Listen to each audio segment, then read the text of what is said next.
Today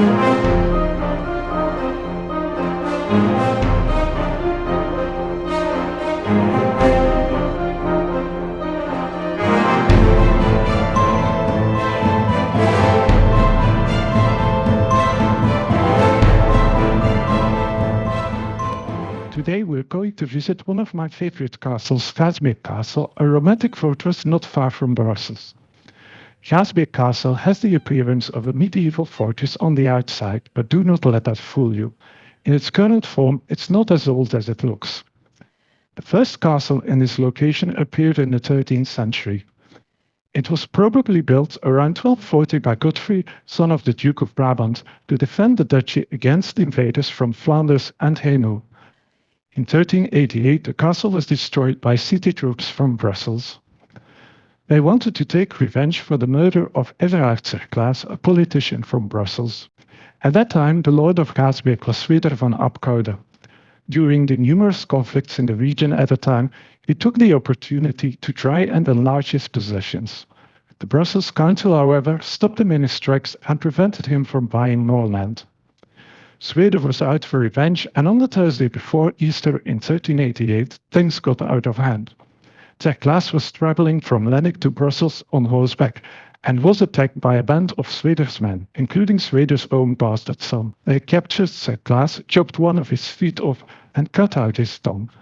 The people standing around were too afraid to help him until the dean and his companion came across the mortally wounded Sayles.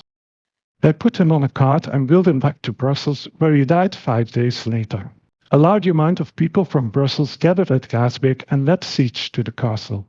Sweder, in the meantime, had fled from his castle, leaving his wife behind.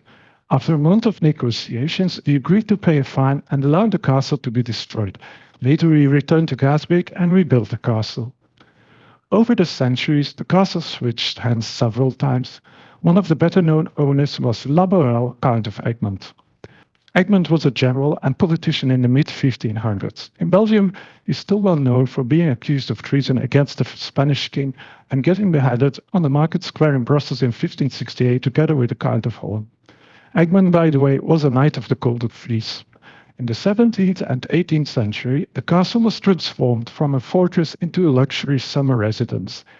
In the 18th century, the property came into the hands of Louis-Alexandre Stockard de Thirimont, who restored the castle yet again, except for the southeast wing. The present semicircular form dates from that period. Through marriages and romances, the grounds then passed into the hands of the noble Italian Arconati Visconti family, who came from Milan. It is the Arconati Visconti coat of arms, the Biscione, which you can see all over the castle. The last remaining Marquise Visconti was Marie Perret, a French lady who renovated the castle in the way it looks today. She was very fond of history, collected art, and liked to dress up in historical costumes.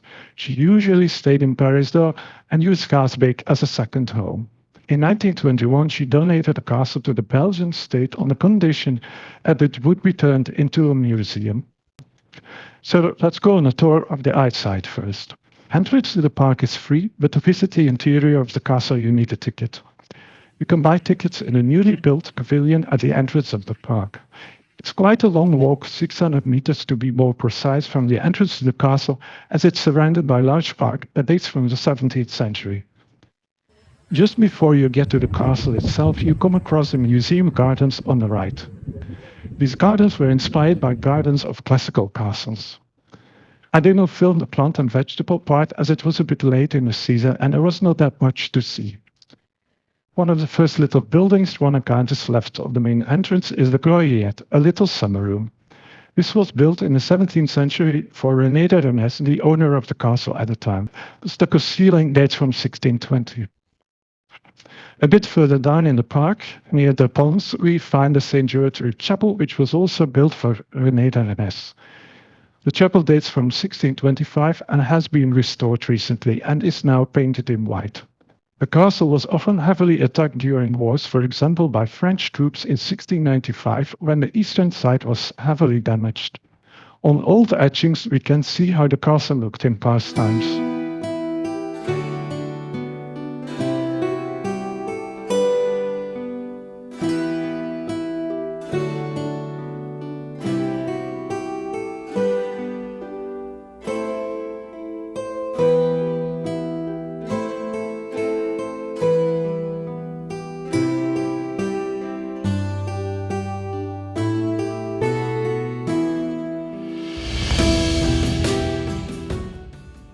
castle was rebuilt in Neo-Renaissance style from 1887 to 1898, but there are still some remnants of the medieval castle on the south side.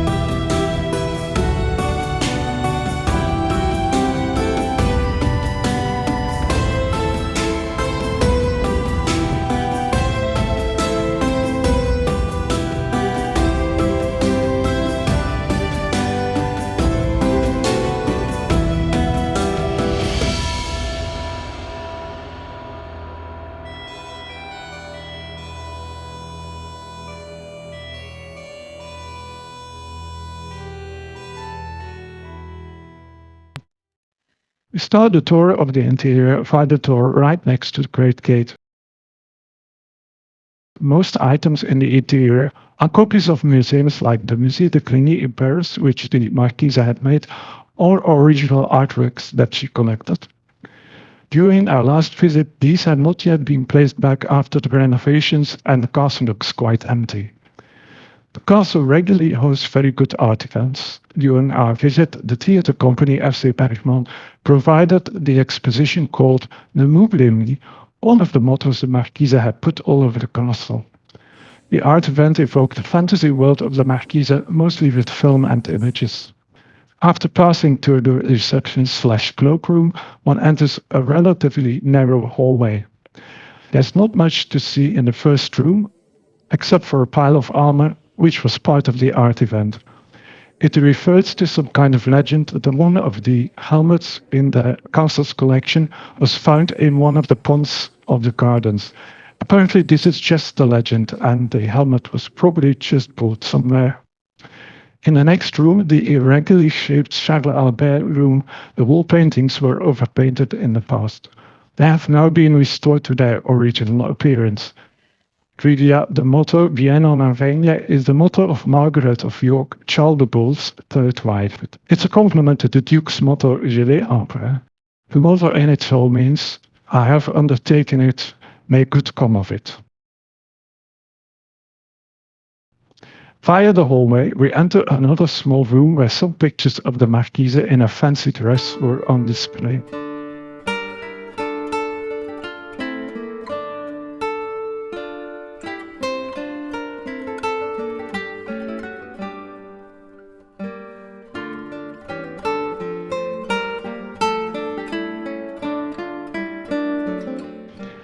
From here we go on to the back room of the tower, where the kitchen is.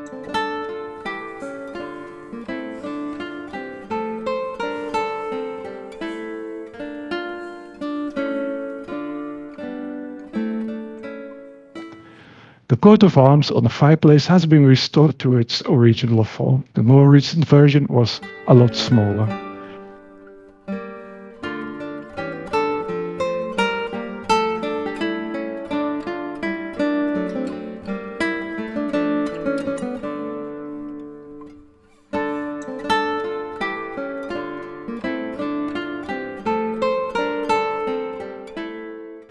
During an early event, there was a prop of the movie The Cook, the Thief. His wife and the lover laid out on a chest. Here is a picture of it.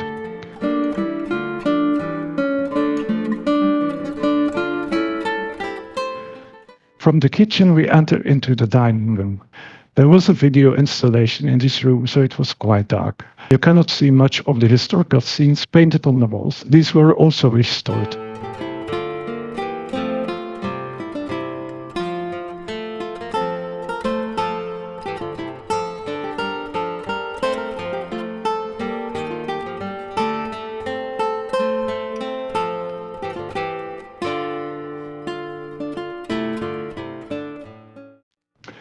From the dining room, we enter into the downstairs hall, where the main entrance of the swing is and a staircase to the upper floor.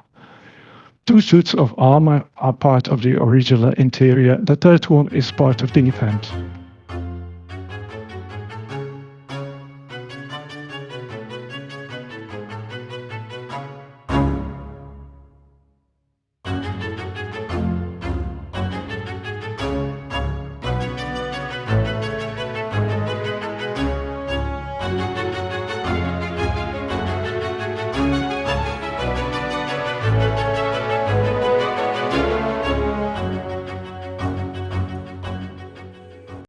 Here a door leads to the Great Hall, and I'm not sure what the official name of the room is, but it looks quite neo-Gothic.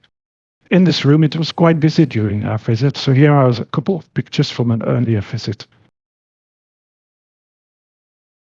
The next room is quite small and contains a staircase to the upper floor.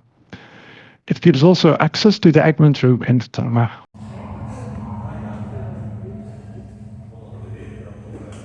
It's a cold, damp and somber room. The paneling is still original from the days of the Marquise. The stairs lead up to the next floor. Here you have access to the Blue Room, which was one of the favorite rooms of the Marquise. The textiles on the wall have been renewed. They have been ordered from the same company that provided them to the Marquise. They still had some samples in their archives of the textiles. The first room in the main wing is a bedroom. It has a really pretty tapestry in it. There used to be a portrait of Mary of Burgundy hanging over the mantelpiece in this room. I don't know if it has been put back yet.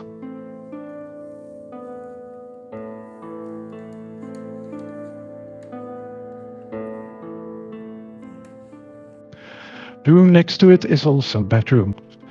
As a kid, I always liked this room because of the alcove in it.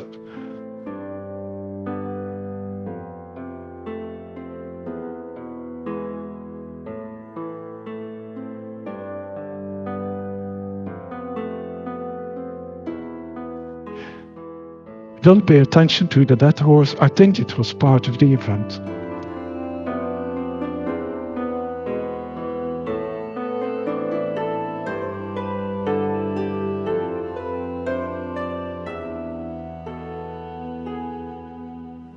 The next room is where the main stairs in the hall lead to.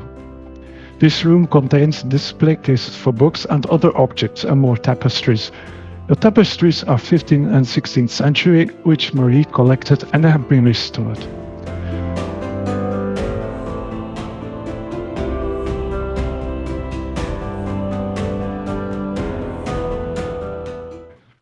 The room next to that is an office room. It has a hidden staircase in the paneling, but I wasn't able to take a picture of that. In this room, a door leads to the first floor of the large middle tower. It is called the Knight's Hall and it's probably one of the more spectacular rooms of the castle.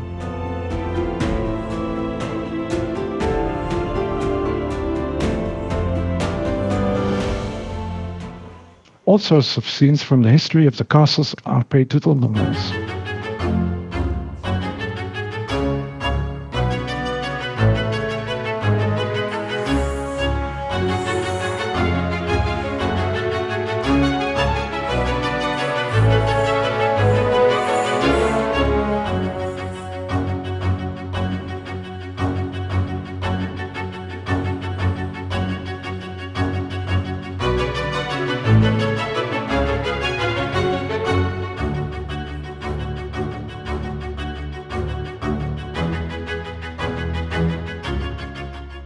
After this, we enter into the Petit Blois wing.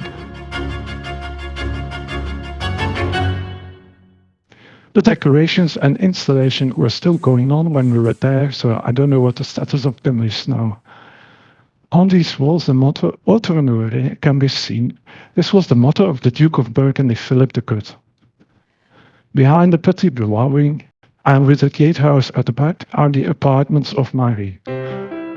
Non più tra i farfalloni amoroso, notte e giorno di torno girano, delle belle turbando al riposo, Narcisetto Adolcino d'amor. Delle belle turbando al riposo, Narcisetto Adolcino d'amor. Non più avrai questi bei panacchini, quel cappello leggero galante, quella chioma, quell'orio brillante, quel vermiglio d'onesco color, quel vermiglio d'onesco color. Non più avrai quei pennacchini, quel cappello, quella chioma. They had modern facilities such as heating, running water and a bath. The rooms had some modern items added to them over time, and these were not part of the museum originally. The apartments have been restored to the way they would have been during Marie's days. Quell'aria brillante, non più tra i farfalloni amoroso, notte e giorno. The stair tower between the main wing and the Petit Bois wing, which links all floors together, is called the Emperor Charles staircase, and this dates from the 16th century and is one of the original parts of the castle.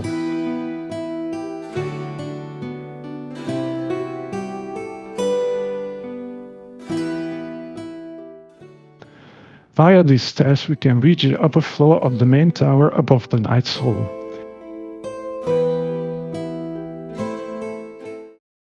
This room is fairly empty and is used for exhibitions. For example, there was a display of paintings by Roberto Ferri here in the past.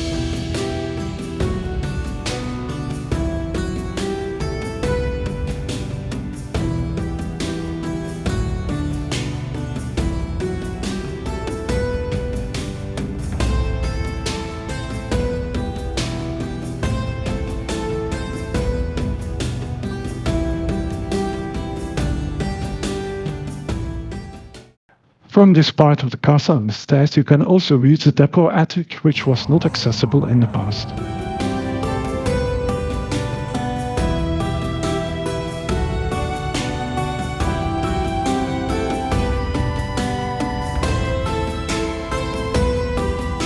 The display cases were still empty at the moment of our visit, but I assume they will fill them with items.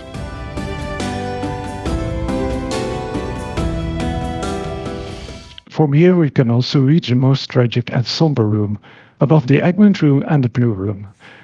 This is the room of Carletto, the son of Giuseppe Arconati Visconti and his wife Costanza. They fled to Gaasbeek in 1821 after a failed coup against the Austrian occupants. Carletto died in 1839 at the age of 21 and was buried in the local graveyard. He was the brother of Marie Perret's later husband, if I'm not mistaken. The wall paintings in this room are not reconstitutions like in the other rows, but restored originals. After one more look around, we leave the room.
Until we meet again, Gaasbeek.